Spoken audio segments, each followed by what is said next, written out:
Nagiging masaya ang trabaho kapag nakakakilala ka ng magiging kaibigan mo, kung saan maaari mo silang pagsabihan ng mga hinaing mo tungkol sa mga trabahong ginagawa mo. Sa unang trabahong napasukan ni Erica, doon niya nakilala sina Joanna at Jonel, ang mga naging kaibigan at sandigan niya sa trabaho. Pero habang tumatagal, doon niya nakikita ang katotohanan na hindi lahat ng nagiging kaibigan mo ay magiging tunay nga sa'yo. Hindi maiiwasan ang inggitan, lalo na kung may isang aangat ang posisyon. Dahil din sa sama ng loob at sipsipan sa trabaho ay maraming napapahamak. Sa desperasyong maangkin ang posisyon, may taong kailangang pabagsakin gamit ang itim na kapangyarihan. Ngunit makakatulong nga ba ito para makamtan ang hinahangad na tagumpay o tanging lagim lang ang lalaganap? Bali yan yung mga kailangan mong matapos ngayong linggo. Magtanong ka lang sa amin kapag may hindi ka maintindihan. Mabait naman kami rito, hindi naman kami nangangagat. Salamat po. Ito po kasi yung first job ko kaya medyo nangangapa pa po ako. Pero naiintindihan ko naman po yung mga tinuro nyo sa akin. Medyo nalilito lang po ako sa iba, pero sige po, magtatanong po ako. Okay lang yan. Lahat naman tayo nagsimula sa walang alam hanggang sa makabisado mo rin yan. Basta gawin mo lang yung mga tinuro ko. Tapos may iba kasing files dyan na nagawa na nung pinalitan mo eh. Medyo magulo lang kasi alam mo na, hindi naman sa sinisiraan ko siya ha. Pero medyo bobo kasi yun. Hindi niya maintindihan ang instructions. Tapos nung pinagalitan namin dahil pati trabaho namin nadadamay na. Ayun, nagalit. Tapos biglang nag-awol. Sana magtagal ka rin dito para naman maging magaan ang mga trabaho natin. Huwag kang mag-alala para tayong isang pamilya rito. Oo nga, Erica. Basta kapag may mga katanungan ka, pwede ka naman dumiretso sa akin. Kahit itanong mo pa kung single ako, isasagot ko agad sa'yo na oo. Nagtawanan sila matapos itong sabihin ni Jonel. Tumayo rin siya para lapitan ang dalawang katrabahong nag-uusap. Hoy, tama ka na, Jonel. Lahat na lang ng bago gusto mong pormahan. Mag-iingat ka dyan, babaero yan. Masyadong mabulaklak ang mga salita niyan. Akala mo naman kung sinong pogi. Oh, bakit? Pogi naman ako, di ba? Aminin mo na, puging-pugi ka sa akin nung unang pasok mo rito. Kunwari ka pa eh. Ang kapal talaga ng mukha mo. Basta wag mong bigyan ng trauma ang bago ha. Baka bigla yan mag-resign. Basta tandaan mo, Erica, huwag kang papadala sa mga salita nito ha. Matinik yan sa lahat ng chicks. Opo, salamat po rito. Sige po, sisimulan ko na po ang trabaho ko. Umalis ka na dyan, Jonel. Hayaan mo siyang magtrabaho. Marami ka ring tambak kaya huwag ka namang gulo dyan. Oo na, madam. Ito na, aalis na. Good luck, be. Basta kung may mga katanungan ka, tanong ka lang sa akin ha. Ito ang unang araw ni Erica sa trabaho bilang isang admin assistant. Nakakaramdam pa siya ng kaba dahil natatakot siya na magkaroon siya ng pagkakamali, pero ginawa niya pa rin ang lahat ng makakaya niya. May mga tinatanong siya sa mga katrabaho niya na nasasagot naman kaagad. Sa pakiramdam niya ay mababait naman ang mga ito, pero minsan ay istrikto sila pagdating sa trabaho. Naiintindihan naman yon ng dalaga dahil nakikita rin naman niya kung gaano katambak ang mga trabaho nila. Sa tanghalian, sabay-sabay silang kumain. Hindi naman pinaparamdam ng mga ito na bago lang siya. Ito pa, Erica. Baka gusto mo ng biko. Dala ko yan kasi nagluluto niya ng nanay ko. Tikman mo. Yan ang pinakamasarap na biko na matitikman mo. Oo, tikman mo na muna yan kasi sa susunod pagbebentahan ka na niyan. Ikaw, sinisira mo palagi ang diskarte ko. Ito na, Erica. Iyon na lahat yan. Ay, salamat po rito. Ito naman, huwag ka na magpo sa amin. Napag-aalataan tuloy na matanda na kami. Isipin mo na lang kunwari magkakasing edad lang tayo. Di naman kami ang boss mo, huwag ka nang magalang. Saka mga baby face naman kami. Nagtawanan silang lahat sa loob ng pantry. Sa katunayan ay si Erica ang pinakabata sa kanila at siya lang ang bago. Halos lahat sa kanila ay dekada nang nagtatrabaho sa kumpanya. Kaya pansin ng dalaga, magkakasundo na nga sila. Ito ang klase ng lugar na gusto niyang mapuntahan kung saan hindi siya makakaramdam ng stress sa mga kasamahan niya dahil pare-pareha silang magkakasundo at nagtutulungan. Sa paglipas ng mga araw, nakakabisado na ni Erica ang trabaho niya. Kahit na paano ay nakakasabay na siya sa bilis ng mga kasama niya. May mga nagiging pagkakamali siya pero hindi naman yun maiiwasan sa trabaho. Naaagapan niya rin naman ang mga yun. Oo nga pala, day off natin bukas. Tuloy ba tayo mamaya? Nakaredy pa naman na ako. Magpapalit lang ako ng pantaas tapos go na tayo. May lakad kayo mamaya? Oo, at sasama ka. Once a month lumalabas kami para mag-bar. Para banding na rin natin. Para kahit na paano maiwas tayo sa stress dito sa work. Sa alak naman tayo malunod, hindi puro sa trabaho. Sumama ka sa amin, Erica ha. Ako na lang ang mag-aatid sa'yo. Saan ba ang bahay mo? May extra helmet naman ako eh. Hoy, ayan ka na naman, dumidiskarte ka na naman. Wag yan, bata pa yan. Gurang ka na eh. Mamaya may boyfriend yan, maging dahilan ka pa ng away nila. Palagi mo nalang pinapahamak ang mga baguhan. Naaalala mo yung bago natin noon na nilipat ng ibang apartment? Muntikan ka pa makipagbugbugan sa labas dahil nahuli kayo ng boyfriend niya. Oy, hindi ko yung pinopormahan ha. Nakisuyo sa akin yun na sumabay dahil hindi siya makapag-commute. Kasi natagusan daw siya. Mabait lang talaga ako. Kaya minsan napagkakamalan akong babaero. Kahit hindi nyo na ako isabay umuwi, malapit lang naman ang bahay namin, pwede naman akong mag-book. Saka wala akong boyfriend, hindi pa ako nagkakaroon ng boyfriend eh. Wala rin naman kasi akong balak sa ngayon. Ang focus ko ay ang trabaho ko. Ay, talaga ba? Sa ganda mong yan? Ay nako, sinasabi ko sa'yo, huwag mong sasayangin ang pagkadalaga mo. Huwag mong gagayahin si Joanna, tatandang dalaga yan. Tignan mo, mukhang malapit na mag-menopause. Palaging mainitin ang ulo eh. Aba, talagang ako naman ang nakita mo, no? Kung ibato ko kaya sa'yo tong napkin ko ngayon para sabihin kong hindi pa ako menopause. Saka hindi ako tatandang dalaga, magkakaroon pa ako ng asawa, no? Habang nag-aasara ng mga katrabaho niya, natatawa na lang si Erica. Madalas niya kasing naririnig ang dalawa na nagtatalo at nag-aasaran. Pagsapit ng gabi, lumabas sila at nagpunta sa bar. Si Jonel ang nanlibre sa kanila para naman daw yon sa pag-welcome nila sa bagong empleyado. Doon ay nakita ni Erica ang iba't ibang side ng mga katrabaho niya. Kung ano ang ikinaseryoso nila sa office, yun naman ang ikinakulit nila sa labas. Nakakaramdam siya ng tuwa ni hindi na nga niya napapansin na magkakaiba sila ng edad dahil parang mga kabataang nagpapakasaya sa buhay ang mga ito. Nakaupo lang si Erica sa isang gilid habang ang ibang mga katrabaho nila ay nagsasayawan na sa gitna. Dalawa sila ni Joanna na naiwan doon. Ganito po ba talaga kayo palagi? Sabi na nga na huwag ka na magpo. Hindi naman masyadong nagkakalayo ang mga edad natin. Pero oo, ganito talaga kami kasi nga gusto naming sa alak naman kami malunod, hindi puro sa trabaho. Yung iba hindi sumasama sa amin kasi nga may mga asawa at anak na. Yung iba naman, ewan baka ayaw nila kaming kasama. Yung iba kasi sa mga katrabaho natin, mga KJ.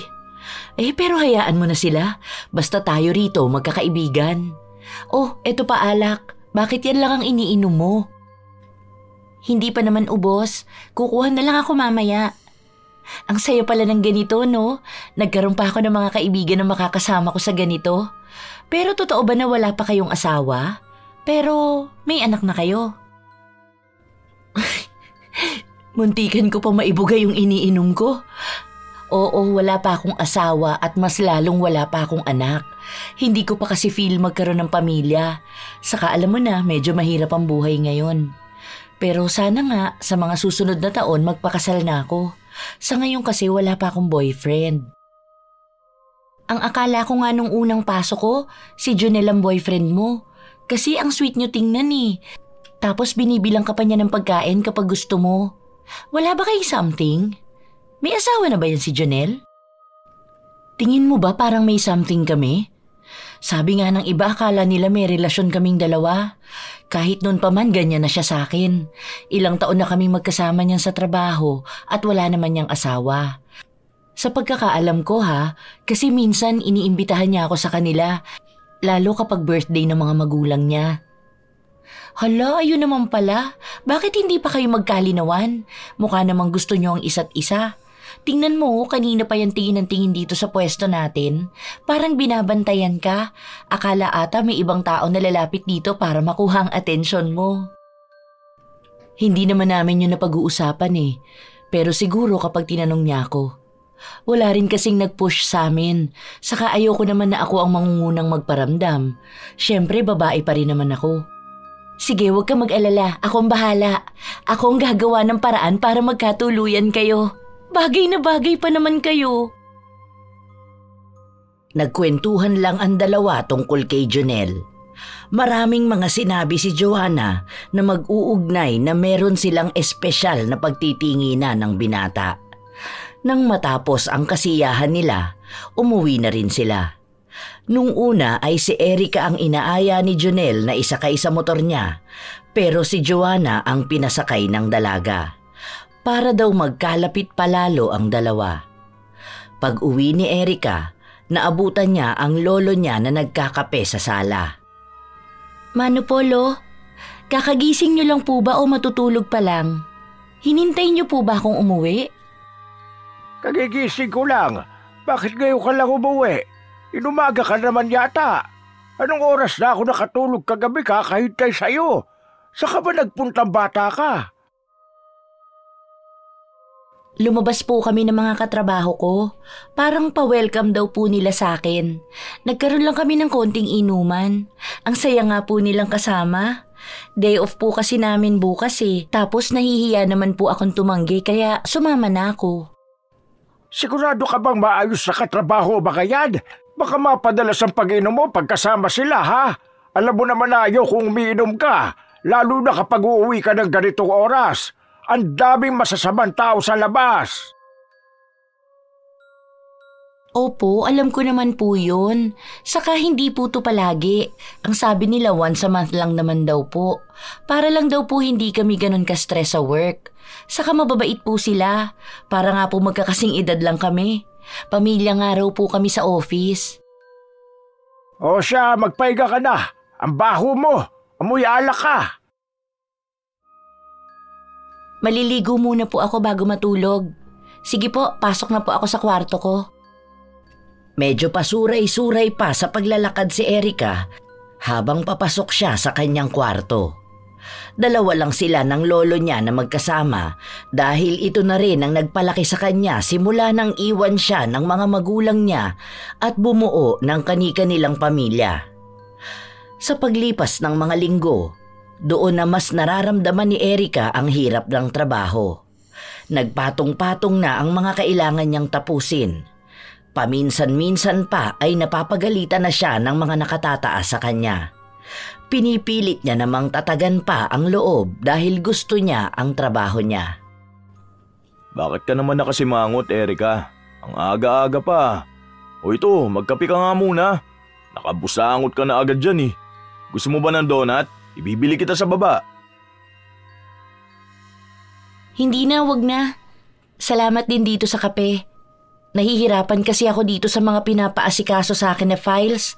Pinagalitan pa ako kanina dahil hindi ko pa raw tapos. Paano ko naman kasi ito matatapos? Hindi ko nga makita yung mga nawawalang files. Hindi pa ito magkakasunod. Tapos year 2020 pa yung pinapahanap sa akin. Ilang taon nang nakalipas yun. Ay, nakaka-stress naman masyado. Wala akong mapagtanungan kasi abala silang lahat. Anong gagawin ko rito? Ayoko naman magkamali. Baka mas lalo ako manganib sa trabaho. Napasapo pa ang dalaga sa kanyang ulo. Marahan niya ring hinihilot ang sintido niya. Kanina pa siya problemado kung ano ang gagawin niya sa mga tambak niyang trabaho. Ayaw din naman niyang makaistorbo sa iba. Mabuti na lang at napansin siya ni Jonel. Kawawa naman ang baby girl ko. Stress na masyado sa work. Ano ba yan? Akin na, tulungan na kita para naman makausad ka na. May mga kailangan ka pang matapos ngayon. Dahil nauubusan na kami ng trabaho, ayoko naman na magahol ka. Tignan mo nga, may tigyawat ka na oh. Ito kasi yung mga pinapahanap sa akin. Hindi ko alam kung saan ko to makikita. Nagugutom na nga ako eh. Gusto ko sanang kumain muna saglit pero hindi ko maharap. Saan ko ba makikita tong mga to? Wala naman do sa portal na binigay sa akin. Year 2022 lang ang pinakahuli doon. Lumapit si Jonel sa dalaga para tingnan ang pinapakita nito. Napatango siya at sinabi na hindi niya yon makikita sa portal dahil yung hinahanap niya ay printed files na nakalagay sa isang office sa second floor.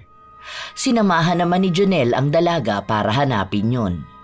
May mga trabaho pang dapat natapusin si Jonel pero mas inuna niya pang tulungan ang dalaga. Noong sinabi ni Erica na hayaan na lang siya, sinabi ng binata na mabilis lang naman siyang magtrabaho kaya matatapos niya rin yon kaagad. Habang naghahalongkat sila, pumasok ang HR para tawagin sila. Pinabalik si Jonel sa pwesto niya habang si Erica naman ay kinausap ng HR. Sinabi sa kanya ng HR ang mga reklamo na natatanggap nila tungkol sa kanya at sa kanyang trabaho. May mga nakapagsabi rin daw na wala siyang masyadong ginagawa sa trabaho, madalas siyang palakad-lakad at baka natutulog pa sa CR. Marami pang mga kasinungalingan na sumbong. Alam ni Erica na ni minsan ay hindi niya yon ginawa. Hindi naman po ako nagrereklamo sa pinapatrabaho sa akin. Nahihirapan lang po talaga akong maghanap ng file. Kaya nga po ako nagpatulong kay Jonel kung alam po kung paano ko magagawa ng mas mabilis ang trabaho ko. Dahil po may mga pinapatapos din sa akin bukod po doon.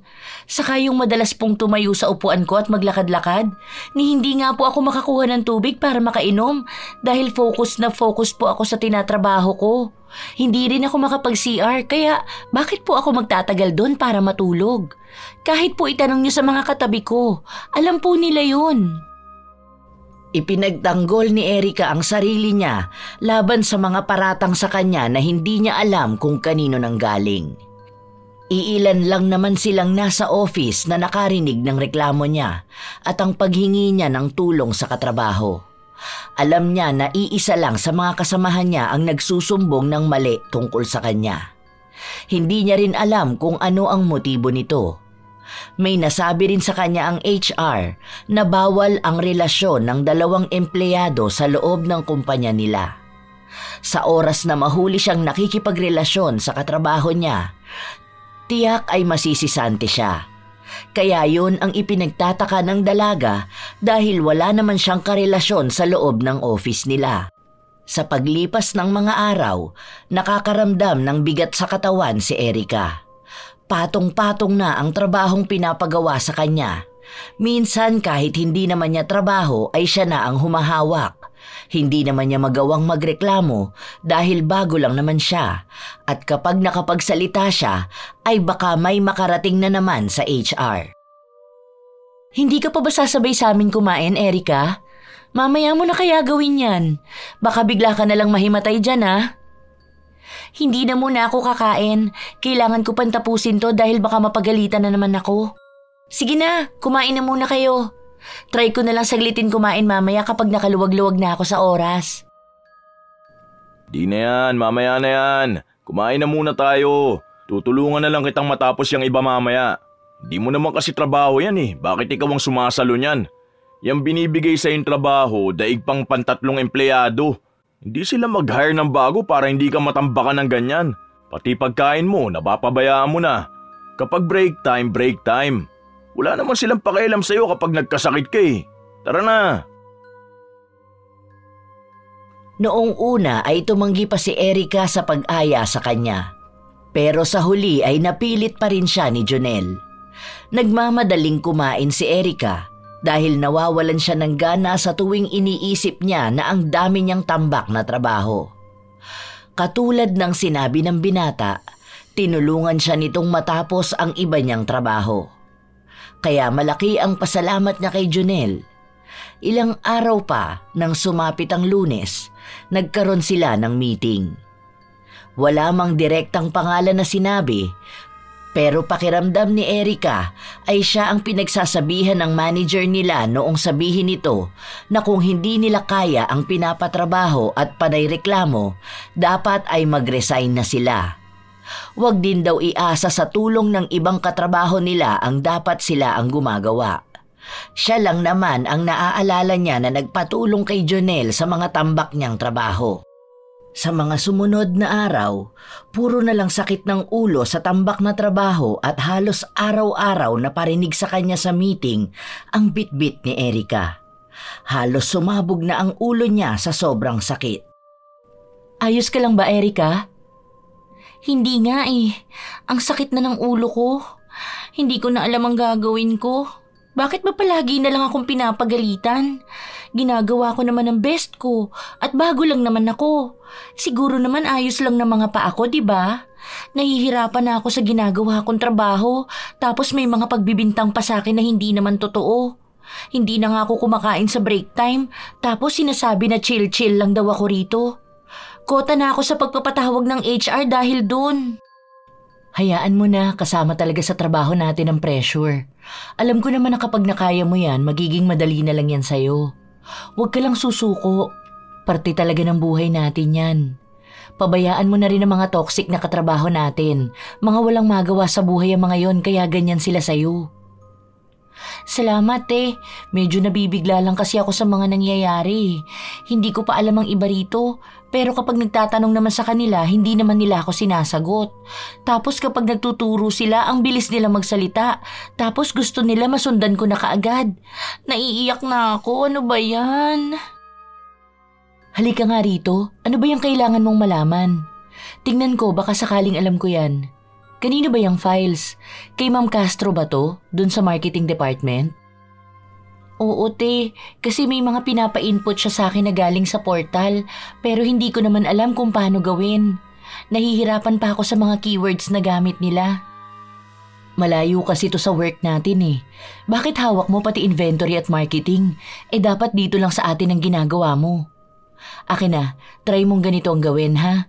Hindi ko sure kung tama to, pero ito kasi ang nakikita kong ginagawa nila sa Mantha. Ayan, gumana. Try mo nga. Sinubukan ni Erica ang mga itinuro sa kanya ni Joanna at sobrang tuwa niya na gumana yun. Kanina niya pa pinoproblema kung paano nga ba niya mapapabilis ang trabaho niya. Nang matapos niya ito, ipinasa niya kaagad sa nagpagawa nito. Pero ilang minuto pa lang ang nakakalipas ay pinuntahan siya sa pwesto niya at doon pinagalitan. Sinigawan siya ng manager nila at pinagsabihan na tatanga-tanga sa trabaho. Dahil lahat ng ipinasa niya ay mali. Dahil sa pagpapahiya sa kanya, hindi na napigilan ni Erica ang umiyak. Buong break time nila ay umiiyak lang siya. Wala rin siyang ganang kumain. Kumain ka na muna kahit konti lang, Erica. Sorry talaga sa nangyari ha. Hindi ko naman alam na mali pala yung tinuro ko sa'yo. Yun kasi yung natatandaan kong ginagawa nila sa Mantha eh. Nagtanong ako sa kanya, ang sabi niya sa akin tama naman daw yun. Ganun daw kasi talaga ang ugali ng manager na yon kaya baka kahit tama ka naman ang ipinasa, ginawa niyang mali. Hayaan mo na, tutulungan na lang kitang matapos yan. Bakit? Ano ba kasing itinuro mo sa kanya? Mamaya ikaw mali eh. Pinapahamak mo pa siya. Akin na nga, patingin ako. Dapat kasi sa akin ka lumapit. Galing ako sa department na yun dati bago ako nalipat dito. Tsaka dapat kapag hindi alam, wag na magturo. Dinadamay pa sa kapahamakan eh.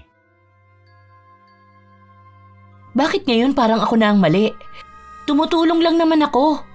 Kung concerned ka kay Erica, ganun din ako. Dahil naging kaibigan ko na siya rito. Ano ba kasing alam ko dyan sa trabaho na yan? Sinubukan ko lang naman ituro ang alam ko. Malay ko bang hindi pala yun ang kailangan? Ayun na nga eh. Hindi mo naman pala sigurado pero tinuro mo pa rin sa kanya. Sana nagsuggest ka na lang na papuntahin siya sa kabilang department para dun niya tignan ang mga ginagawa. Masyado ka rin kasi nagmamarunong. Umiinit ang tensyon sa dalawa dahil sa mga sagutan nila. Sinisisi ni Jonel si Joanna habang pinagtatanggol naman ni Joanna ang sarili niya. Dahil sa awayan nilang yun, mas lalong nangamba si Erica. Dahil kapag umabot na naman yon sa HR, siya na naman ang mali. Please lang, wag na kayo mag-away para lang dito. Wag niyo na akong tulungan dahil pinapapunta ako doon after break para maturuan ako. Salamat na lang sa mga ginawa niyo sa akin. Pero wala kayong kasalanan dito dahil ako naman talaga ang hindi nagtatanong sa kanila. Huwag niyo na tong palalain pa. Kasi baka makaabot na naman to sa nakatataas at madagdagan na naman ang kasalanan ko. Pinunasan na lang ni Erica ang luha niya para hindi siya magmukhang nakakaawa kapag nagpunta siya sa kabilang department. Simula nun, natuto na siya kung paano niya maisasaayos ang trabaho niya. Sa paglipas ng mga linggo at buwan na nananatili siya roon, nakakabisado na niya ang kalakaran ng trabaho nila. Nagiging mabilis na rin siya at kahit anong ibigay sa kanyang task ay nagagampanan niya. Kahit na paano ay hindi na siya nakakarinig ng masasakit na salita mula sa mga nakatataas sa kanya. Matapos ang sahod nila, nakatanggap siya ng bonus dahil sa pagiging Employee of the Month niya. Ang sabi ni Jonel, siya ang pinakamabilis na nakatanggap nun sa lahat ng mga baguhan. Dahil ilang taon na silang nagtatrabaho bago sila nakatanggap ng ganon, samantalang siya ay hindi pa nakakakalahati ng taon. Lumabas sila ng lolo niya para kumain sa labas at bumili ng mga gamit. Huwag mo na masyadong gastusin ang pera mo, Apo. Ayos na ako doon sa mga damit ko. Itabi mo yan para sa kinabukasan mo. Masyado mo ginagastos ang pera mo para sa akin eh. Alam mo naman na ayos na sa akin ang mga simpleng bagay lang. Huwag po kayo mag-alala, Lo. May naitabi na po ako sa savings ko. At ito, para po talaga to sa inyo dahil gusto ko naman po kayong bigyan ng magandang buhay. Kayo po ang nagsakripisyo sa akin. Binabawian ko lang po kayo. Maraming salamat, Apo ko. Mahalaga na sa akin na nakikita kang may magandang karera at nasa maayos na kalagayan. Pero kahit na po, basta hayaan niyo po akong bilhan kayo ng mga bagay na damit sa inyo. Luma na yung mga damit niyo eh, nakikita ko yung suot niyo nung bata pa ako. Mukha na pong mga basahan yun, kaya po bibili tayo ng bago. Galak ang tanging nararamdaman ni Erica sa mga sandaling nabibilhan na niya ang lolo niya ng mga bagay na pangarap niya lang para dito noon. May mga bitbit silang pinamili sa mall. Marami-rami din yun at habang naglalakad sila palabas ay nasa lubong nila ang ibang katrabaho ni Erica. Bumati pa ang dalaga sa mga ito at saka sila umalis. Pagpasok nila sa trabaho, napapansin ni Erica ang bulong-bulungan sa paligid niya. Hindi niya sigurado kung tungkol ba yon sa kanya. Pero malakas ang kutob niya na maaaring may kinalaman sa kanya ang mga usapan na yon. Binaliwala niya lang yon dahil ayaw niyang masira ang umaga niya. Gusto niyang maging maayos lang ang trabaho niya dahil marami pa siyang balak para sa pangarap nila ng lolo niya. Sa meeting nila, may pinaparinggan ang supervisor nila patungkol sa maaaring makasira sa imahe ng mga empleyado. Ayaw daw nila ng eskandalo na maaaring magpabagsak sa kumpanya nila. Pero habang sinasabi yun, sa kanya lang nakatuon ang mga mata nito, na para bang sa kanya yun sinasabi. Hindi yun maintindihan ni Erica, pero parang siya lang ang walang kamalay-malay sa mga nangyayari. Dahil hindi na siya makatiis, tinanong niya ang kaibigan niya tungkol dito. Ano yung sinasabi kanina sa meeting? Hindi ko kasi maintindihan. Bakit masisira ang imahe ng kumpanya? Bakit? May mga naninira ba sa social media? O mga chismis tungkol dito? Sorry, hindi ko kasi gets. May nababalita kasi na may isang empleyado raw na napawok. Alam mo naman kung gaano ka-sensitive tong company natin. Kapag may lumabas na issue, iniisip nila na madadamay ang pangalan ng kumpanya. As if naman walang mga bahong tinatago ang iba rito. Pawok? Ano yun? Pawok ang tawag sa mga high-end na pokpok. Kumbaga parang mga rich na tao ang punteriya nila. Kunwari mga sugar daddy, ganun ba? Basta malaki ang bigayan sa kanila.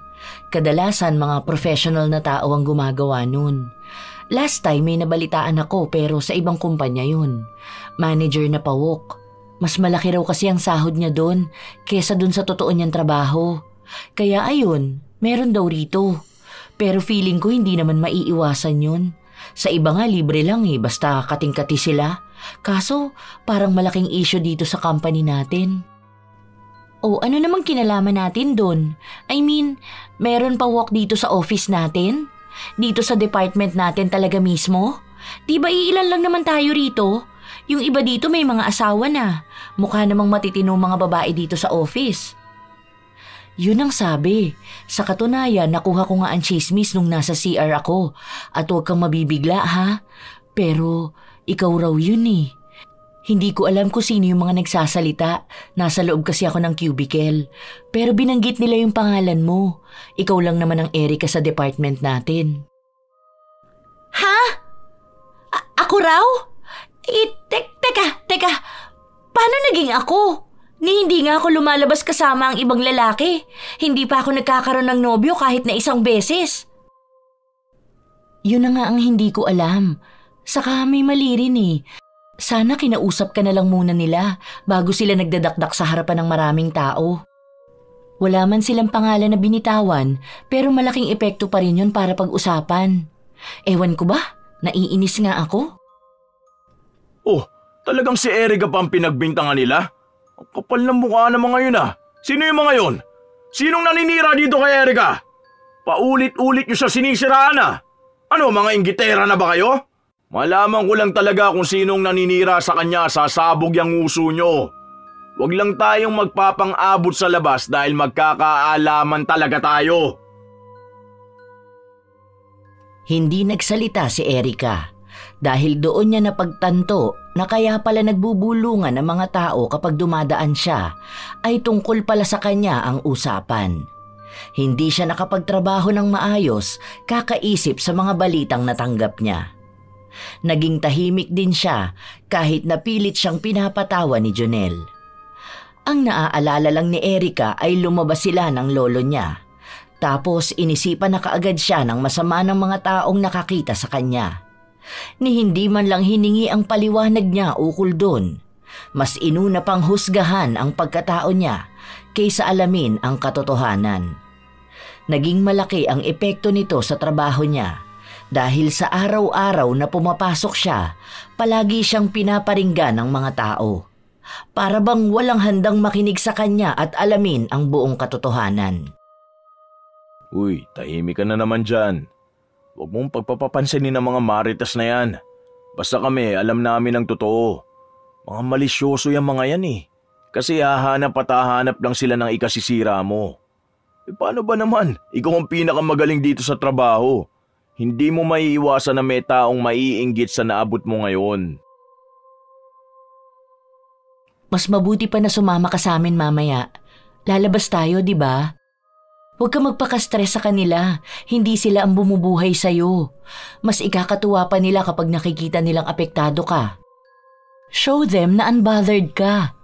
Mga tsaka naman ang pagmumukha nila. Baka naman sa Monday may bago na namang issue na lalabas sa akin. Sasabihin na lasinggera at pariwara ako. Ang dami ng pagbibintang sa akin. Parang napakaduming tao ko na sa paningin ng lahat. Ay, subukan nilang pagsabihan ka ng ganyan. Makakatikim talaga sila sa akin. Hindi lang ikaw ang umiinom ng alak. May iba nga rito kapag nalalasing nagiging pulutan ng kumpare. Huwag sila magmalinis. Alam ko mga baho nila. Kaya huwag ka nilang kakantiin talaga. Ako ang makakalaban nila. Sinasadya ni Jonel na lakasan ang boses niya para malaman ng mga nakakarinig na hindi siya natatakot sa mga maling balitang inilalabas nila tungkol kay Erica. Hindi rin siya magsasawa na ipagtanggol ang dalaga sa mga yon. Noong una ay walang gana si Erica na makisama sa kanila, pero napilit nila ito. Nagpaalam ang dalaga na kaunti lang ang iinumin niya para makauwi pa siya ng maayos. Habang nagsasayawan ang lahat, naiwan sina Jonel at Erica sa lamesa. Nagkukwentuhan sila ng kung ano-anong bagay at doon naibalik ni Erica ang usapan tungkol kina Joanna at Jonel. Bakit naman yun ang naisip mo? Wala kaming something. Talagang close friends lang kami. Ganyan naman ako sa mga babaeng kaibigan ko eh. Pero wala namang ibang ibig sabihin yun para sa akin. Kahit kailan hindi lumagpas sa pagiging kaibigan ng tingin ko kay Joanna. Ito yung mga biroan namin na babaero ko at pakikasabay ko sa mga yon, puro joke lang yun. Palabirong tao talaga ako. Pero kapag dating sa babaeng gusto ko, seryoso ko. At kahit kailan, hindi ko nakitang gagawin ko yung kay Joanna. Talaga ba? Akala ko pa naman nanliligaw ka na sa kanya. Bakit ayaw mo ba siya? Mabait naman si Ate Joanna tapos maganda pa. Halata ring matalino siya at magaling sa trabaho. Para bang nasa kanya na ang lahat. Hindi ba yun kagusto-gusto para sa'yo? Pansin ko naman na maraming nagkakagusto sa kanya. Tingnan mo nga ang attractive niyang tingnan. Natawa lang si Jonel sa sinabi ng dalaga. Uminom muna ito ng alak habang nakatingin sa mga katrabaho nilang nagsasayawan. Naroon si Joanna na para bang nagpapapansin sa tuwing dadapuan ng tingin ng binata. Well, mukhang yun ang una mo makikita sa kanya. Pero hindi siya ang tipo kong babae. Kilala ko si Joanna. Sa tagal namin magkasama sa trabaho, nababasa ko bawat galaw niya.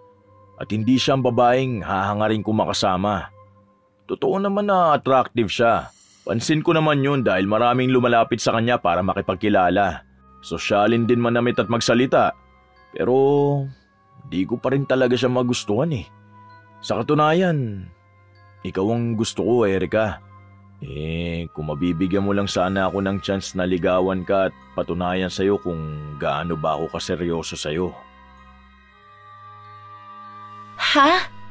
Masamang biro yung ganyan, Jonel. Baka marinig pa yan ni Ate Joanna o kung sino mang katrabaho natin. Ayoko may nasasaktang ibang babae, lalo na at kaibigan ko si Ate Joanna. Alam mo naman siguro na may gusto siya sa'yo, di ba? Baka malamatan lang ang pagkakaibigan natin. Mabait siya sa akin, kaya wag mo naman kaming paglayuin. Manatili na lang tayong magkakaibigan. Oo, matagal ko nang alam na may gusto siya sa akin. Pero hindi ko siya magugustuhan kahit na anong mangyari. At ikaw rin, binabalaan na kita Wag na wag kang magtitiwala sa kanya. Dahil baka sa susunod, ikaw na ang pupuluputan niyang sa leeg. Pakiramdam ko nga siya ang dahilan ng mga chismis na nangyayari sa iyo eh. Kung kaibigan ang tingin mo sa kanya, sana ganun nga rin ang tingin niya sa iyo. Hindi ka away at hindi ka kumpetensya. Hindi lang tutungkol sa akin dahil kabisado ko siya. Alam ko kapag may ginagawa siyang masama sa isang tao. Dahil hindi lang ikaw ang nakaranas niyan. Huwag ko lang talagang mahuhuli na gumagawa siya ng ikasisira mo. Dahil makakalimutan kong magkaibigan kami. Bakas ang galit sa mga salita ni Jonel. Alam ni Erica na hindi palasing ang binata, kaya hindi dulot ng alak ang naging dahilan upang sabihin niya ang mga ito. Pero hindi pa rin masyadong kumbinsido si Erica kung ang pagbabantaba na ito ay may kinalaman sa kanya o para lang hindi niya ipagtulakan ng binata sa kaibigan niya. Nang matapos na sila, nag-alok ulit si Jonel na ihatid si Erica, pero katulad sa mga nauna ay tinatanggihan niya ito.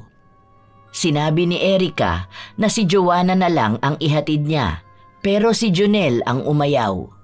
Umalis siya kaagad habang naiwan ang dalawa na naghihintay ng masasakyan nila. Pansin ko ang tagal niyong nag-usap ni Jonel. Tungkol saan ba yon? Tungkol lang sa trabaho natin at sa mga naging issues ko. Tapos tinanong ko rin yung tungkol sa inyo. Pero hindi naman siya sumasagot. Parang nasa denial stage pa siya.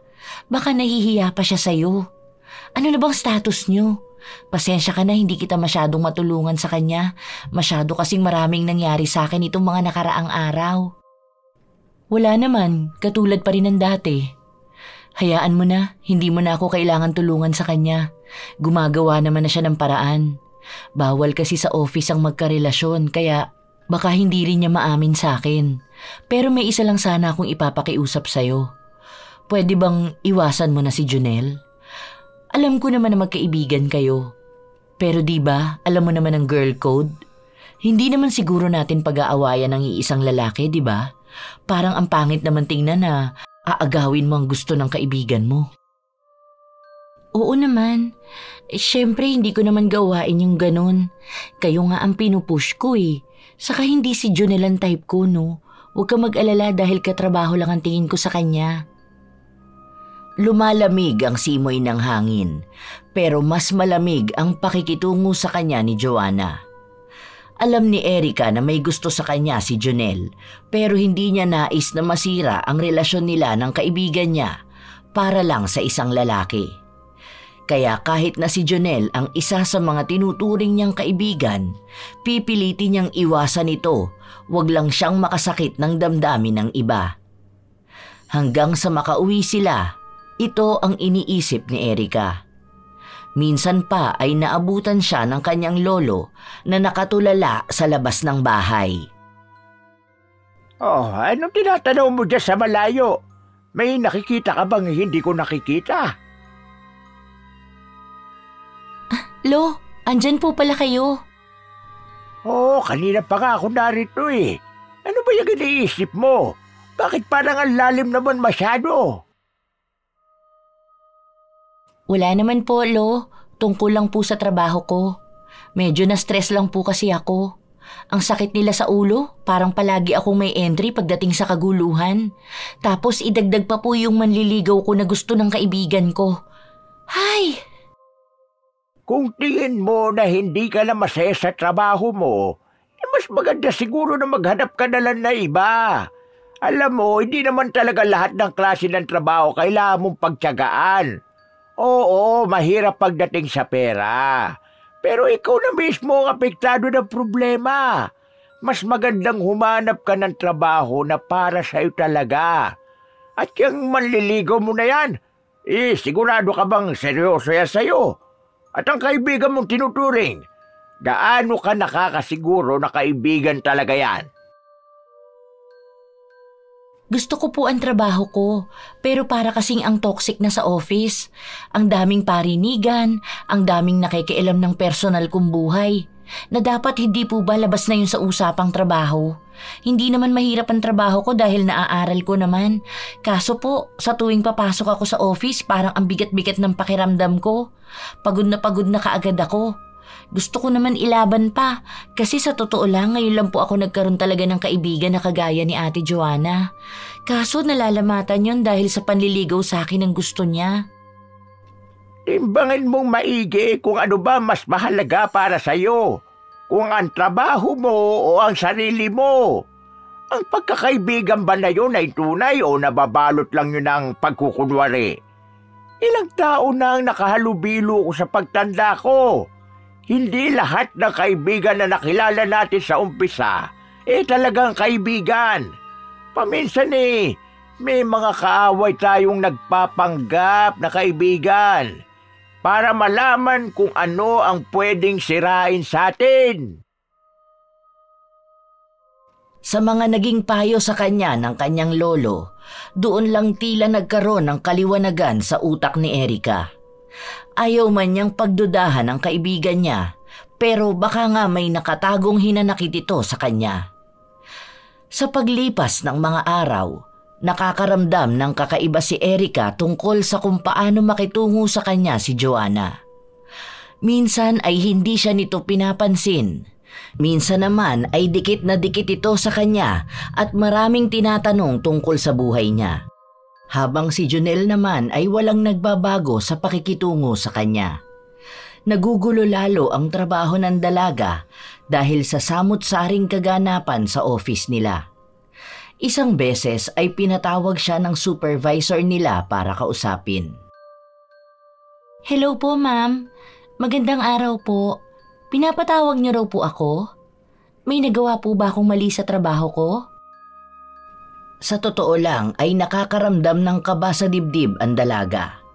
Hindi niya alam kung tungkol ba ito sa trabaho niya o may panibago na namang isyu siyang kakaharapin. Dahil alam niya na iba-iba na ang mga sabi-sabi tungkol sa kanya.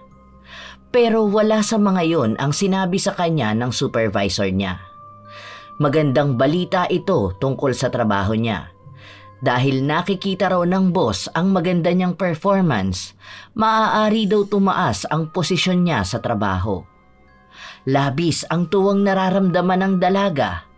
Halos gusto na niyang ipagsigawan ang magandang balita. Kaya nang lumabas siya ng opisina ng supervisor nila, meron siyang malawak na ngiti. Pagtataka naman ang mababaka sa mga kasama niya. Are pa, ngiting-ngiti yan? Ano nangyari? Akala ko iiyak ka na naman eh. May maganda akong balita. Alam niyo ba na mapopromote ako? Ang sabi sa akin natuwa raw ang boss sa ganda ng performance ko. At kahit na bago lang daw ako, maaari daw maibigay sa akin ng supervisor position sa marketing department. Ibig sabihin daw, lilipat na ako ng office before end of the year. Talaga ba? Wow! Congrats! Alam ko naman na makukuha mo talaga yan eh. Paano masyado mong ginagalingan sa trabaho? Iba talaga ang baby girl ko. Dapat may celebration tayo niyan. Ha? Ay hala, teka. So kung lilipat ka na ng office, hindi na tayo magkikita niyan? Pero okay lang din. Basta mapunta lang sa iyo ang posisyon. Deserve mo naman yan eh. Parang si Jonel lang ang masaya para kay Erica. Dahil sa mukha pa lang ni Joanna, bakas na ang inis sa kanya. Ni hindi siya nakitang ngumiti sa buong araw na yon. Hindi rin niya pinansin si Erica na para bang hangin lang ito sa harapan niya. Dahil maging si Jonel ay napapansin yon, mas lalo niyang inaasar si Joanna. Paulit-ulit niyang pinupuri ang galing ni Erica. Hanggang sa mag-uwian na, lahat sila ay naghihintay ng elevator, habang si Joanna ay nakatahimik lang sa gilid. Uuwi na ang soon-to-be supervisor. Ang lupit mo! Oh, ano ba yung ginagawa mo, Joanna? Baka masira mo yung pindutan ng elevator. Ano bang pakialam mo? Kung masisira to, maipapaayos naman to kaagad. Oh, bakit ka galit? Nagbibiruan lang tayo rito. Alam mo, pansin ko kanina ka pa ganyan. Ano bang problema mo? Ganda-ganda ng araw natin eh. Hindi ka ba masaya sa ibinalita ni Erica sa atin? Anong masaya ron? Dapat ba matuwa akong sip-sip siya sa mga nakakataas? Ako ang mas matagal dito sa trabaho. Halos kalahati ng buhay ko nagtatrabaho na ako rito. Tapos sa bago mapupunta ang posisyon? Kung hindi yun pagiging sip-sip, ano tawag doon? Hindi naman ako sumisip-sip. Nagulat nga rin ako na bigla yung sinabi sa akin. Kasi 'di ba ang dami kong maling nagawa sa trabaho ko? Yun na nga eh. Marami kang nagawang mali. Ang dami mo pang issue na dinala dito tapos biglang ikaw ang makakakuha ng promotion. Paano naman kaming matatagal na rito? Pinaghihirapan din namin ang trabaho namin ah. Unfair yun. Kakausapin ko bukas ang HR. Dahil kung hindi nila magagawa ng paraan to, magre-resign talaga ako. Oh, bakit parang kasalanan pa ni Erica na siyang mas magaling kaysa sayo? Wala sa tagal yan.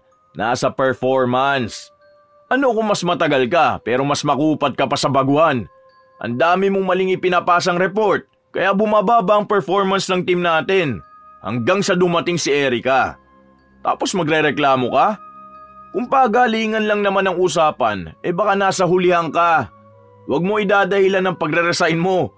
Kahit umalis ka ngayon, walang pakialam sa iyong kumpanya. Hindi ka kawalan. Saka, huwag mo siyang pagsasabihan na siyang sip-sip. Baka nakakalimutan mong ilan ang nag-resign at na-terminate dahil sa pagiging sip-sip mo sa HR. Sige, magkampihan kayong dalawa. Ayan, ngayon palang kumakapit at sumisip-sip ka na sa kanya, ni hindi pa nga siya sigurado na sa kanya mapupunta ang posisyon. Bahala nga kayo riyan. Inirapan pa ni Joanna ang kaibigan niya bago siya bumaba ng elevator. Simula nang sabihin niyo ni Joanna, hindi na sila nagkausap pang dalawa. Kahit naayain siya ni Erica na sabay na silang kumain, ay hindi siya nito pinapansin. Pinagsasabihan naman siya ni Jonel. Kaya ngayon ay dalawa na silang hindi kinakausap ni Joanna. Hindi niya matanggap ang katotohanan na mas malaki ang chance na mapunta kay Erica ang posisyon kaysa sa kanya. Sa paglipas ng mga araw, nagpapatuloy na lang ang dalaga sa pagtatrabaho niya at ang naiwan niyang kaibigan ay si Jonel na lang. Isang beses pa ay pinatawag si Erica ng HR nila para sabihin sa kanya na mabibigyan siya ng memo dahil sa mga nauna niyang pagkakamali sa trabaho. Makakaltasan din siya ng sahod. Dahil dito ay umapila ang dalaga dahil wala naman siyang natanggap na reklamo nung mga nakaraan. Ang mga pagkakamali na tinutukoy ng HR ay noong bago pa lang siya sa trabaho. Nagsumbong si Erica sa supervisor nila at ipinagtanggol naman siya nito. Sinabi pa sa HR na kung ipagpipilitan niya ang gusto niyang gawin kay Erica, ang boss na nila mismo ang makakausap niya. Ang sakit na ng ulo ko. What if tanggihan ko na lang ang posisyon na binibigay sa akin? Nahihirapan na ako eh. Ang daming nagagalit sa akin, pati si Ate Joanna ayaw na akong kausapin. Ano ka ba? Huwag mong tatanggihan yan. Dahil sila lang ang magwawagi sa paninira nila sa'yo. Hayaan mo silang maging toxic sa sarili nila. Basta ikaw nagtatrabaho ka na maayos. Saka kahit naman hindi sa'yo mapunta ang posisyon, hindi rin naman yun mapupunta kay Joanna eh. Kung alam mo lang kung paano niya magtrabaho, pati ikaw mas stress sa kanya. Hindi nga yun nakakaintindi ng simpleng instruction eh. Hindi mo ba napapansin na sa tagal niya ni hindi man lang tumaas ang posisyon niya? Pero kasi ayoko nang may kaaway. Ang bigat kaya sa dibdib kapag iniisip ko na nasira ang pagkakaibigan namin dahil lang sa posisyon na yun. Hindi ba pwede na masaya lang akong magtatrabaho? Pwede ka naman maging masaya, huwag ka lang magpapapekto sa kanila. Kahit na anong sip-sip niyan sa HR, hindi sila mananalo sa'yo. Babaka pang kita palagi. Baka suntukin ko sila kapag labas ng office. Baliw ka talaga. Nakakainis ka, palagi ka nalang nagpapatawa sa mga seryosong usapan. Nagtatawa na ng dalawa na mas kinainis ni Joanna. Hindi niya maatim na makitang masaya si Erica habang siya ay nagdurusa at nanliliit sa sarili niya. Habang lumilipas ang mga buwan, hindi na naaapektuhan si Erica sa mga naririnig niyang balita tungkol sa kanya. Ang alam niya lang ay masaya siya sa pagtatrabaho at kasama niya si Jonel na siyang tunay niyang kakampi. Dumating na ang araw kung saan nakuha niya ang posisyon. Mas lalong nangitim sa galit si Joanna dahil kahit anong gawin niyang paninira sa dating kaibigan, nakamtan pa rin ito ang tagumpay. So masaya ka na niyan ngayon. Naagaw mo na sa akin si Jonel, nakuha mo pa ang posisyon na para sa akin. Ibang klase ka rin, no? Ang akala ko pa naman mukha kang santa sa kabaitan. Isa ka naman palang ahas. Oh, teka, baka magalit ka sa akin at pabigyan mo ko ng memo. Mas mataas ka na nga pala sa akin. Sorry po, madam. Ate Joanna, alam mo naman na hindi ako nagbago kahit na nasa mataas akong posisyon. Sana maintindihan mo na trabaho lang to. Isa pa, hindi ko inaagaw si Jonel. Siya ang kusang lumalapit sa akin at magkaibigan kami. Sa totoo lang, wala naman akong pakialam sa posisyon mo. Sige lang, namnamin mo lang yan dahil alam ko naman na mawawala rin yan sa'yo. Ngayon lang naman yan dahil gumagana ang pagpapaawa mo. Nakita mo, nakuha mo ang simpatsya nila sa paiyak-iyak mo. Hindi ko alam kung bakit kita tinuring na kaibigan eh. Isa ka namang ahas at saka pala linta na masyadong sipsip. Hindi ako sumipsip sa kahit na sino. Nagtatrabaho ako ng patas at ibinibigay ko lang ang best ko. Ayan, dyan mo sila nakuha sa pagiging best actress mo. Tingnan mo mamaya, iiyak ka niyan. Sayang ang effort ko na ibunyag sa lahat ang baho mo. Mas magaling ka palang kumuha ng loob nila. Oo, tama ka. Ako nga ang nagpakalat ng mga chismis tungkol sa'yo. Saka naalala mo nung sinabihan kang tanga kasi mali ang ginawa mo? Sinadya ko talaga yon. Ang sayang ang makitang umiiyak ka eh. Hayaan mo, makikita ko ulit yon kapag lumagapak ka. Masyado pa kasing mataas ang tingin mo sa sarili mo ngayon. Pero for sure, isa sa mga sandali na to babagsak ka rin sa lupa. Hahalik ka ulit sa mga paa ko. Tandaan mo yan. Hindi na nakapagsalita pa si Erica matapos niyang marinig ang mga salitang binitawan ng dati niyang kaibigan. Lumabas na rin ng banyo si Joanna. Gustong isumbong ng dalaga ang mga pag-amin na sinabi ni Joanna, ngunit alam niya na mas lalaki pa ang problema nila. Lalo na kapag nalaman ito ni Jonel, kaya nilihim niya ito at nagpatuloy na magtrabaho. Habang lumilipas ang mga araw, nakakaramdam ng kakaiba si Erica sa sarili niya. Sumasakit ng sobra ang ulo niya. Nagluluhari ng mga mata niya. Tuwing titingin siya sa harap ng computer, wala siyang gaanong maaninag. Bakit ba ang sakit ng ulo ko? Maaga naman ako nakatulog kanina. Tapos pati paningin ko hindi pa maayos. Ano ba naman to? Kung kailan pa naman ang dami kong hinahabol na report. Kahit sa paglipas ng mga oras na pinapahinga ni Erica ang mga mata niya, walang nagbabago. Lumalabo ito at sa tuwing tatagal siyang nakatingin ay grabe ang pananakit ng kanyang ulo. Hanggang sa natapos ang araw, hindi man lang niya nakalahati ang trabaho niya. Nagpaiwan siya para mag-overtime dahil kailangan niyang matapos ang dapat niyang gawin. Kasama naman niya si Jonel na naghihintay sa kanya na makauwi. Ano ba to? Ang sakit ng ulo ko! Napahawak siya sa ulo niya at napasandal sa kinauupuan niya. Hindi na rin tumitigil ang mga mata niya na umagos ang luha. Sa katunayan, humahapdi rin ang mga mata niya sa tuwing masasanggian ito ng luha. Hindi na niya maipaliwanag ang samut-saring sakit na nararamdaman niya. Tara na Erica, iuwi na kita para naman makapagpahinga ka. Baka naman nagkakasakit ka na sa kakatrabaho mo. Mag-file ka kaya muna ng leave para makapagpa-check up ka. Hindi pwede. Alam mong kakapromote lang sa akin at ang daming trabahong nakatambak. Kaya ko to. Magiging okay din ako. Magiging okay ka kapag nagpahinga ka talaga. Hindi yung pinipilit mo sarili mo magtrabaho. Tignan mo ngayon, sa sobrang sakit ng ulo mo, hindi mo na alam ang gagawin. Noong una ay ayaw pa ni Erica na umuwi dahil inaalala niya ang trabaho niya, pero wala na siyang nagawa nang ilabas siya ni Jonel. Ang binata ang nag-uwi sa kanya sa bahay nila. Sinabi rin niya sa lolo ni Erica ang naramdaman niya sa trabaho kanina. Pagpasok daw kasi ni Erica, ganun na ang nararamdaman niya. Kaya ang lolo na lang daw niya ang magpayo sa kanya na magpadoktor na muna at magpaalam sa trabaho. Pero hindi rin yun pinakinggan ni Erica. Pumapasok pa rin siya sa trabaho kahit na sobrang sama ng pakiramdam niya. Iniinuman niya ng gamot pero hindi natatanggal. Sa halip ay mas lalo pa itong lumalala hanggang sa naaapektuhan na ang trabaho niya. Wala na siyang natatapos na report at madalas siyang umuuwi ng maaga. Dahil doon, napilitan ang supervisor na ibaba siya ng posisyon. Bumalik siya sa dati nilang opisina. Oh, bumalik ka rito, madam.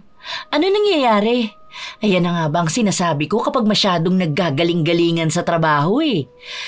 Bakit kasi pinipili nila ang mga taong hindi deserving sa posisyon? Tigilan mo na nga si Erica, Joanna. Hindi na nga maganda ang kalagayan niya, parang tuwan-tuwa ka pa. Magpaalam ka na muna na maaga kang uuwi ngayon, Erica. Sasamahan na kita sa doktor. Talagang sasamahan mo pa siya?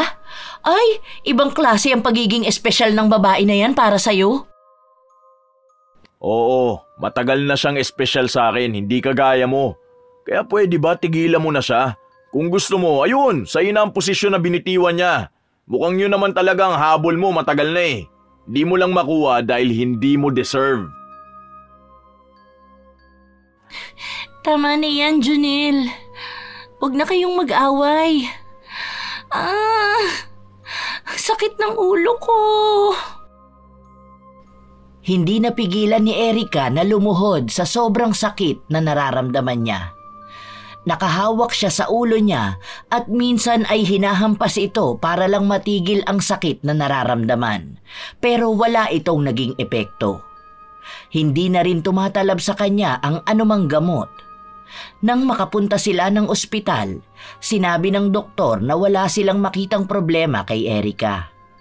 Sumailalim siya sa maraming test pero walang makitang sakit. Dahil doon, napilitan siyang mag-resign para makapagpahinga. Pero hindi siya pinayagan na umalis sa trabaho. Sa halip ay hinayaan siyang mag-leave para kapag gumaling na siya ay maaari pa rin siyang makabalik. Araw lang ang lumipas, mabilis na bumagsak ang katawan ni Erica. Nakaratay lang siya sa higaan at kahit anong gawin niya, hindi nawawala ang sakit ng ulo niya. Lo, pasensya na po at nagiging pabigat pa ako sa inyo. Hindi ko na po alam kung matutuloy ko pa ang pangako ko po sa inyo na magandang buhay. Ano ka bang bata ka? Bakit ganyan ka magsalita? Hindi ka pa naman mamamatay eh. Gagaling ka pa, huwag ka mag-alala. Hindi ko po sigurado kung gagaling pa po ako. Nanghihina na po ang katawan ko. Hindi ko na po kaya. Sa katunayan po, gusto ko na pong sumuko para hindi na rin po tayo mahirapang dalawa. Salamat po sa lahat ng pag-aalaga niyo sa akin. Sobrang nagpapasalamat po ako na kayo po ang naging lolo ko. Pero kung isang araw po na hindi na ako gigising, gusto ko pong maging maayos kayo palagi. May ipon po ako para po yun sa inyo. Dahil kapag nawala na po ako, ayoko pong maghirap kayo. Hindi ka mawawala, apo ko. Magagawa natin to ng paraan. Alam ko na may kumukulam sa'yo. Hintayin mo lang ang gagawin ko. Dahil inuunti-unti kong labanan yun. Ibabalik ko ng doble ng sumpa sa nagbigay niyan sa'yo. Huwag ka na mag-alala, apo ko. Hindi naniniwala si Erica sa mga kulam pero alam niya na dating albularyo ang lolo niya. Naaalala niya pa noon na may mga taong nagpupunta sa bahay nila para magpagamot dito. Pero matagal na ring tumigil ang lolo niya. Una pa lang sinasabi na sa kanya na may taong gumagawa ng masama sa kanya. Pero dahil matagal nang hindi naggagamot ang lolo niya, nahihirapan itong makisabay sa pakikipaglaban. Ipinangako naman ni Lolo Baste na hindi siya titigil hanggat hindi gumagaling ang apo niya at hindi nababalikan ng sumpa ang gumawa sa kanya nito. Sa paglipas ng mga araw, nagpapatuloy si Lolo Baste sa mga ritual na ginagawa niya. Doon niya napansin na nagiging maayos na si Erica. Nanunumbalik na ang lakas niya, ngunit kailangan niya pa ring magpahinga. Habang nagpapagaling ang dalaga, palagi rin siyang dinadalaw ni Junel. Nagdadala ito ng pagkain para sa kanila ng lolo niya. Ipinapakita niya na seryoso ang nararamdaman niya para rito. May good news ako sa'yo. Alam mo ba na sa akin ang punta ang posisyon mo? Ako na ang bagong supervisor. Tapos ayun, si Joanna, nang gagalaiti na naman sa galit. Halos araw-araw ba naman galit kapag nakikita ako. Pinagmumura na siguro ako nun sa utak niya. Pero sorry siya dahil mas magaling ako sa kanya. Hindi na umuubra ang pagiging sip-sip niya. Kaya mo, kapag balik mo sa trabaho, panigurado akong makakakuha ka na naman ng magandang posisyon. Inaantay ka na nga ni boss eh. Nakakatuwa naman na na-promote ka na. Deserve mo naman talaga yun. Sana maging maayos din si Ate Joanna kasi parang lahat na lang ng tao kinukumpetensya niya.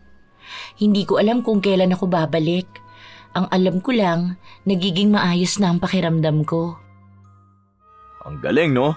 Mabuti naman at gumagaling ka na. Anong ginawa mo? Kasi di ba walang gamot na pwede sa'yo kasi wala namang makita ang mga doktor na problema sa'yo? Nag-try na tayo kung may cancer ka ba sa utak o may problema man lang, pero wala naman silang makita. Dahil may kumulam sa apo ko. Base sa nakita ko, malakas namang kukulam ang nakuha niya dahil pinapalakas din ang kapangyarihan ng galit at inggit. Pero huwag na kayong mag-alala dahil naibalik ko na sa kanila ang sumpa. Hindi na nila matatakasan yun. Lahat ng naranasan ng apo ko ay mararanasan nila ng doble. Namangha si Junel nang malaman niyang albularyo ang lolo ni Erica. Pero pakiramdam niyang si Joanna ang dahilan ng pangungulam. Ito lang ang may motibo dahil sa galit niya sa mga tinatamasa ni Erica. Sa paglipas ng mga linggo, nakabalik na sa trabaho si Erica, kung saan naging maayos na ulit ang takbo ng buhay niya. Bakit nandito ka? Buhay ka pa pala? Oo, Ate Joanna. Medyo natagalan lang ang pagpapagaling ko pero ngayon okay na ako. Pinapabalik na rin kasi ako sa trabaho. Bakit gumaling ka pa? Hindi ba dapat nilalamon ka na ng kamatayan ngayon? Anong ginawa mo, ha? Hindi ba dapat ako ang nagtatanong sa'yo kung anong maaaring ginawa mo sa akin? So alam mo na pala. Well, yun naman dapat ang mangyari sa'yo dahil mang-aagaw ka. Una, nilandi mo si Junel para magkagusto siya sa'yo. Traidor kang kaibigan. Tapos, gusto mo pa akong agawan ng posisyon. Dapat sa akin yun eh. Pero sa'yo lang napupunta lahat. Dapat namatay ka na lang para hindi ka na nakabalik pa rito. Alam mong wala akong ginawang masama sa'yo. Naging mabuting katrabaho at tunay na kaibigan ako sa'yo. Kaya hindi ko maintindihan bakit kailangang umabot pa sa pagpapakula mo sa akin. Ang daming pangarap ang maaaring mawala sa akin kung nagtagumpay ka. Yun nga ang gusto kong mangyari. Ang mawala sa'yo ang lahat. Tandaan mo, ngayon nakaligtas ka pero sisiguraduhin ko sa'yong sa susunod na gagawin ko sa'yo, hindi ka na makakabangon pa. Tuluyan kang lalamunin ng kamatayan. Bitbit yung ilusyon mong ikaw ang mas magaling sa akin. Matapos itong sabihin ni Joanna, ay umalis siya sa harapan ng dalaga. Ayaw ni Erica na magalit dahil mas inaalala niya ang maaaring mangyari sa dating kaibigan dahil sa pagkampi nito sa kadiliman. Habang lumilipas ang mga araw, kapansin-pansin ang pagiging magagalitin ni Joanna. Kahit na saan sila magkasalubong ni Erica, ay minumura niya ito, lalo pa nang nalaman niya na sinagot na nito si Junel at pinayagan ng management ang relasyon nila basta hindi ito makakaapekto sa trabaho nila. Buisit naman! Ano ba itong mga binibigay niyong trabaho sa akin? Mga walang kwenta! Ano, Erica? Di ba ikaw ang humahawak nito? Bakit sa akin mo ito ipapatrabaho? Hindi ko na kasi mahahawakan yan. Lilipat na ako ng ibang department saka aakyat ako ng 15th floor. Doon na ang magiging office ko. Hindi lang naman ikaw ang binigyan ko ng trabaho dahil lahat naman kayo. Hinati-hati ko lang. Mas kaunti nga lang yang sayo at yan pa yung mas madali. Leche, wala akong pakialam. Hindi ko gagawin yung trabaho na yan. Huwag yung dagdagan ang ginagawa ko. Masyado kang mayabang dahil lang sa tumaas ang posisyon mo. Hindi naman mababago na isa ka lang batang baguhan. Akala mo naman hindi mawawala sa iyo yung posisyon mo na yan? Maghintay ka lang talaga. Huwag mo akong tinatakot, Ate Joanna. Lahat to may kinalaman sa trabaho. Kung ayaw mo niyan, huwag ka sa akin magreklamo. Sige, ipaparating ko ang mga hinaing mo sa mas mataas sa akin. Ayokong patulan ka pero sumusobra ka na. Hindi na napigilan pa ni Erica na ilabas ang mga hinaing niya. Dahil marami ng masasakit na salitang nasabi sa kanya si Joanna simula pa noon. Nadadamay pa ang mga magulang niya. Palagi rin siyang pinagbibintangan nito sa mga bagay na hindi naman niya ginawa. Sa paglipas ng mga araw, naging abala na si Erica sa trabaho niya at doon niya nabalitaan na nawala na ng trabaho si Joanna. Dahil sa dami nitong mga nakakaaway sa opisina nila at ilang araw din itong hindi pumasok dahil sa sakit. Simula noon ay wala na silang ibang naging balita pa sa kanya. Hanggang isang araw, habang naggagala sina Jonel at Erica, may napansin silang pamilyar na muka na nasa gilid ng bangketa. Sandali lang, babe. Parang kamukha ni Ate Joanna yun, di ba? Saan? Yung bang babaeng nakahiga? Teka. Oo nga no. Siya yan eh. Bakit? Ano kaya nangyari sa kanya? Nilapitan nilang dalawa ang babae at nakumpirma nila na si Joanna nga ito. Tinulungan nila ito at pinakain kung saan dinala rin nila ito sa bahay ni na Erica. Ano bang nangyari sa'yo, ate? Ang tagal na naming walang balita sa'yo. Bakit nasa bangketa ka na lang? Wala na akong kahit na ano sa akin.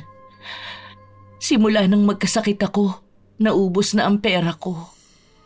Walang kamag-anak na gustong kumupkup sa akin dahil nagiging pabigat lang daw ako sa kanila. Kung gusto mo, dito ka na lang muna sa bahay namin.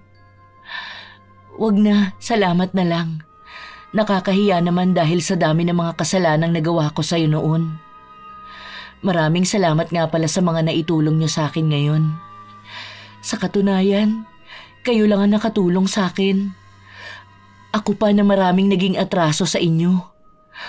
Sa totoo lang, ito na siguro talaga ang karma ko dahil sa mga ginawa ko. Nung nakakaangat ka na, pinaulit ko yung pangungulam sa'yo. Pero ayaw nun pinagawaan ko nung una dahil binalikan siya ng sumpa. Hindi ako nakinig sa kanya nung binalaan niya ako, kaya lumapit ako sa iba. Pero sa halip na sa inyo mapunta, sa akin tumalab. Hindi ko akalain na mas malala pala ang mararanasan ko. Wala akong mahanap na lunas. Wala akong kahit sinong matakbuhan. Kahit sa pagtatrabaho, hindi ko na magawa. Para na akong baldado. Naluluha si Erica habang nakikita niya si Joanna na nagkakaganon. Bakas niya ang paghihirap dito dahil ang dating ganda at malusog nitong pangangatawan ay bumagsak. Kinausap ni Erica ang lolo niya para pagalingin si Joanna, pero tumanggi si Lolo Baste na gawin yon. Sige na po, Lo. Maawa na po kayo kay Ate Joanna. Nakikita ko naman po ang pagsisisi sa kanya eh. Bigyan po natin siya ng isa pang pagkakataon para po makapagbago. Hindi ko na kayang gawin yun dahil siya naman ang pumili niyan. Kahit na anong pagsisisi niya, wala na siyang mababawi.